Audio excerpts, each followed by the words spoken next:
Hello everyone, আপনাদের অনেক স্বাগত আমার চ্যানেল ডিভাইন হিলিং ট্যারো 111-এ। কেমন আছেন আপনারা? আশা করি আপনারা সবাই ভালো আছেন, ডিভাইনলি ব্লেসড আছেন, পজিটিভ ফিল করছেন, পজিটিভ ভাবনা চিন্তার মধ্যে রয়েছেন। তো দেখে নেওয়া যাক আগামীকাল মা কালী আপনাদের জন্য ঠিক কী গাইডেন্স দিচ্ছেন। আচ্ছা, প্রে করুন। কালী মহামায়া। কালী মহামায়া হচ্ছে দেবী কালীর একটা খুব শান্ত এবং কোমল রূপ। উনি যারা রাক্ষস, যারা দুষ্টু, তাদের প্রতি কিন্তু উনি ভীষণ হিংস্র এবং খুব নিষ্ঠুরভাবে ওনাকে চিত্রিত করা হয়েছে। গোয়াতে এই মা কালীর রূপকে পূজিত করা হয়।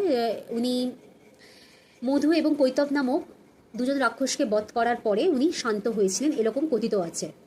তো এইখানে কালী মহামায়া এই মেসেজই আপনাকে দিতে চাইছেন যে নিজের অথেন্টিক, নিজের যেটা ট্রু সেলফ, তার সঙ্গে নিজে পরিচিত হওয়ার চেষ্টা করুন।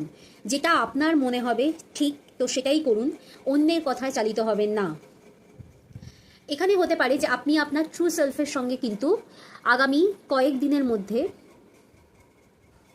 আপনি কোনো রকমভাবে কানেক্ট করতে পারেন। তো নিজের ট্রু সেলফকে জানা, নিজের আসল সোল পারপাসকে চেনা, এটা কিন্তু খুব টাফ ব্যাপার।